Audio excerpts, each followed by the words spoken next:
Well everyone, that's a wrap for the 2XKO Alpha Lab 2. Another online playtest on the books and another new build I was fortunate enough to get some pretty hefty hands-on time with. I figured today we can talk about what's changed and how I am personally feeling about this latest game version. So jumping right on into it, this time around it launched directly into the game's new tutorial, which is a good thing because this was actually one of the big things that was asked for by newer players in the previous Alpha Lab. And I would say the new tutorial is decent. Not amazing, but at the same time definitely a huge improvement on the basically non-existing one from before. It does a pretty good job of breaking down things like basic buttons, a small rundown of how to play the game, system mechanics and all that sort of thing. But personally, I would love to see them really go out with even more tutorials for the launch of the game. A basic character tutorial for each champion would be nice, just to get a simple game plan to build on later on. Combo trials would also be very nice for the same reasons. And even some more advanced concepts like, hey, how do I actually play neutral? How do I anti-air into a full combo? Hit confirming drills, safe jumps, delay teching throws, all sorts of these things that are a little bit more nuanced, a little bit more layered in that intermediate level. There are a lot of things that I think would be invaluable for people who are past the full-on brand new player who really want to get a better understanding of these more difficult concepts. Overall, I think the tutorial is decent now, but I really want to see it become excellent for the full game's launch. Now, moving on, how about that new gameplay stuff? Finally got to play Jinx for the first time, and boy, the character is a wild zoner. I think has a lot more going on than just the full gun spam at all times that I've come to expect from a lot of other zoners in other fighting games. Her ability to set up traps and manipulate them quite a bit on the field makes her feel a lot more nuanced than I originally would have expected, and I think she'll actually end up having a pretty large skill ceiling because of it.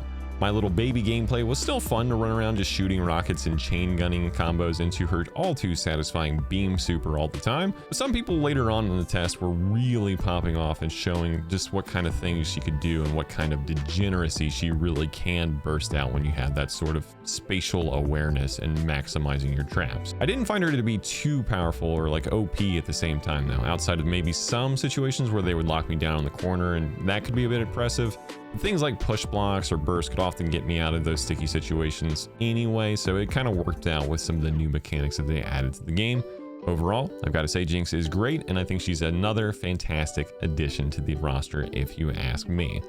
Moving right along to even more new stuff, we have new fuses and some pretty hefty gameplay changes as well. Starting off with the fuses, we've got Juggernaut and Sidekick. Juggernaut was basically the super buffing one character at the cost of losing your teammate altogether, while Sidekick similarly lets you pilot one character on the field, but you or a duo teammate still has access to calling assists from the background. I do have to say I am absolutely not the target audience for these solo style fuses, but I still toyed around with them a bit just to see how they feel, and I do think that they actually are a fantastic addition to the game for those who wanted this sort of thing. I've spoken to this many times before, but the idea of learning multiple characters at the exact same time for a tag fighting game can be super daunting for a lot of people, and I think it's actually been a huge barrier to entry in the subgenre of tag fighters. And I've been very glad to see a lot of people that actually seem interested in playing this game simply because of these fuses who otherwise probably wouldn't have done so. I'm kind of curious how viable they're going to be from a competitive standpoint, but again, overall, I am personally very glad to see these included, and I think that they functioned actually quite well in Alpha Lab 2. All right, so what about the gameplay changes that we actually saw in that dev update before? How do they feel in practice? I'll start small with the input changes and just say that I personally really like these. Command normals being streamlined into anti-air and launcher being one consolidated input, sweeps now being pretty universally down, forward, heavy, and the like, plus the new inputs for super no longer being that down input of old. It took me a little while to unlearn some of the habits that I had from previous builds, but once I got a hold of these new ones, it was something that I do consider to be a pretty drastic improvement for a lot of these inputs, and it did feel very good. Up next, let's talk about the tech roll that was added. So now when you're soft knockdown, you have the option of either rolling forward or back to help mitigate your opponent's mix-ups or even help get you out of the corner. And from what I've seen online, it seems like this change has been pretty divisive for some. It really seems like some people dig it and some people not quite so much. Personally, I do actually really like it. I think it feels very good. It didn't really feel great to get comboed by an Echo player in the first Alpha Lab mid-screen and then basically have to immediately guess the mix-up or you just lose your character on the spot. But even as the attacker, I really didn't mind the rolls, even when I was the one trying to mix people up and apply Oki. It really didn't bother me personally. It kind of feels like it adds more layers to the situation where you're not always doing the exact same thing every single time you get a knockdown. Plus, the hard call out of like knowing your opponent is going to roll forward and like dash chasing them down and trying to catch them was actually pretty awesome. It feels like it has more depth and more potential for those big call out moments, and it kind of gives more choice to both the attacker and defender, and I actually really enjoy how it felt. Plus, as they showcased in the last dev video, you can still get hard knockdowns that disable this option with certain combo routes anyway. So I also like seeing reasons to switch up combos for different Oki situations, or maybe you choose damage over or you go for more meter. I think it adds a lot more depth than the last playtest had, where you're constantly kind of choosing between what route you want to use instead of just going and getting the optimal Oki every single time you get a knockdown anytime anyway. Also new are some other changes that they made to push block. Now, rather than your point character spending a full bar of meter, you instead spend your actual assist call and it brings your assist champion in, and they're the ones that do the push block for you. Having more access to the push block was great, and especially like I was talking about with the Jinx lockdown, I think it's pretty essential to have access to it a lot more regularly. I think she would have been an absolute menace without this. So this is another big win and positive change in my book. Now, another thing that has been changed that maybe pushes some of these defensive options a little bit too far. Gray health now recovers a lot quicker when you tag your character out. And I do mean a lot quicker. At first, I feel like I was enjoying the change for the most part, and it was a good way to kind of incentivize always figuring out a way to like swap between characters on the fly and constantly trying to like weave in and out between the two of them. But in conjunction with defense being massively buffed, gray health changes contributed to way too many timeouts in this particular build. I was getting timeouts left and right. I'm not gonna lie, there were many times that I could get comboed. I could just roll away, dodge pressure again, swap chance, and then just regen a ton of life. Or I could do a push block, immediately swap to my assist champion, regen a ton of life. Or there'd be times where I'd start getting comboed again the second time, break the combo, and you guessed it, swap characters, regen a ton of life. I really like the actual mechanics that were added, and I very much want them to stay. And frankly, I feel like I was the one that was abusing a lot of this stuff more than my opponents and just stealing wins with just getting a lot of my health back. But even still, I think the gray health needs to be toned down in my opinion. I don't think constant timeouts are fun, and I think most people would agree heavy healing in fighting games is usually not a great thing. And this stuff straight up felt like every champion had war mogs when they were in the background. It was just like way too excessive. So I think we need to kind of cut it back a bit. All right, another big one, and unfortunately an area that I think does need work. Let's talk about the ranked mode.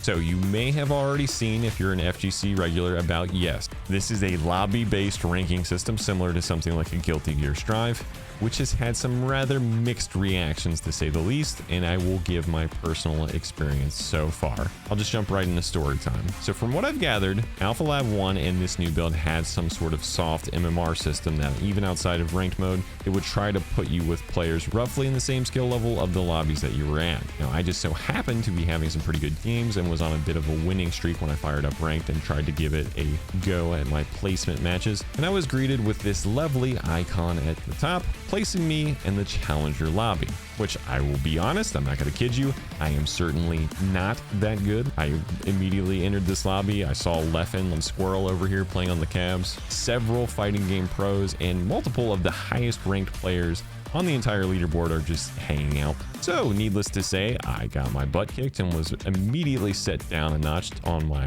projected placement rank. All right, fair enough. I'm no challenger. We should be kicked down a notch. That's all good. A couple more matches later, with much more accurate pairings, I still lost a couple more games with things coming down to the absolute wire, which finally dropped me into the cruel reality of where I'm actually at as a fighting game player, the fabled Iron League. That's it. The fall from grace is real. Challenger to Iron in all of about 20 minutes. I am in fact washed and not good at fighting games at all, it turns out.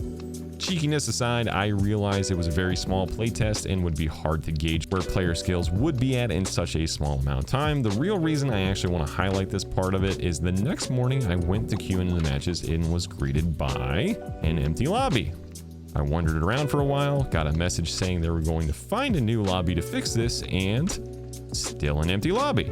Eventually, I did find some people to play with and was climbing from iron to bronze to silver and even gold, but most of the time I would come into these lobbies with little or even no players in there to play with. It's also worth noting that this was actually on Sunday that I started grinding out ranked matches. So this was after Roofalonger had a video detailing him having very similar experiences not finding players, and even after Riot themselves asking players to give ranked another shot because they had rolled out some fixes to it and it should be a little bit better. I will say, as I would climb tiers, people did start showing up in Platinum League and then Emerald as well.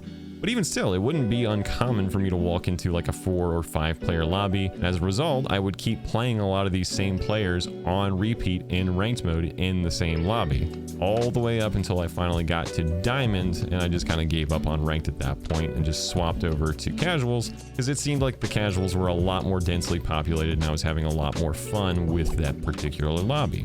People have also talked about how, just like in Strived, if a player ranks up or down from the lobby, it'll actually just boot you out of that and make you find a queue more accurate to your current rank. So the cool part of the avatar lobbies and like the social interaction and maybe even running casual sets after a fun ranked set was eliminated because very often people could get ejected from these lobbies if you rank up or down. So it kind of eliminates the point of even having ranked be in the social spaces anyway.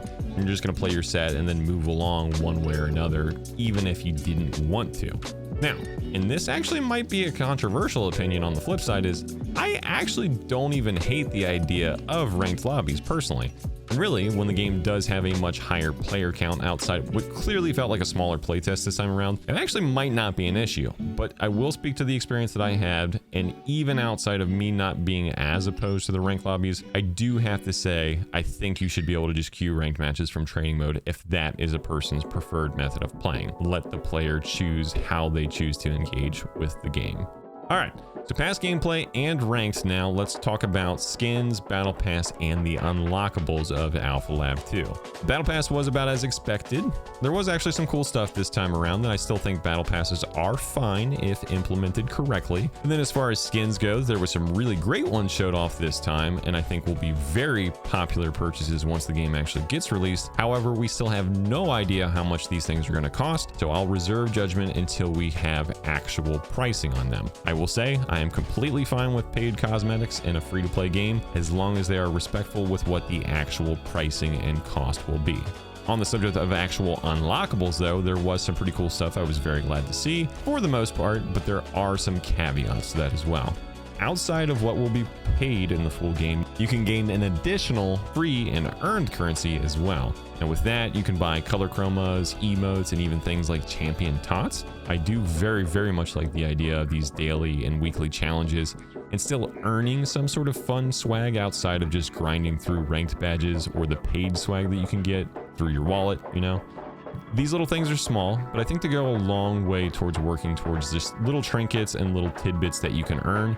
I really like to see that. Give people an incentive to just play the game for fun, to slowly earn these different things, to have just little things that you can showcase on your avatar, or these cool earnable chromas, or like the champion mastery chromas. Those are actually really cool. But I will say on the flip side of that, the cost of said items I think needs to be pretty drastically reduced. I played probably about 30 plus hours of Alpha Lab 2, and in that time I was able to get one chroma and then like one emote in that entire time of earning this currency. So again, I think the cost should be cut down to about a third of what it actually is right now.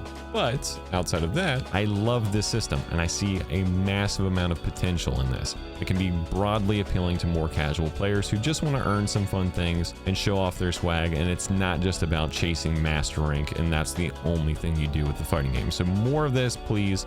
Definitely cut the cost down a bit. Now, in closing, I overall very much enjoyed my time with the game as always, and I very much want to make it clear that I still love the core gameplay of 2XKO. I'm hoping for a few quality of life enhancements on things like the ranked mode and a couple things being changed around here and there before we get the next actual open playtest, and of course the launch later down the line. This is what these alphas are for. I totally understand that. I do think a lot of this stuff will be improved before we get hands-on with the game again. So with all this being said, thank you all so very much as always for watching, and I'll catch you on the next one.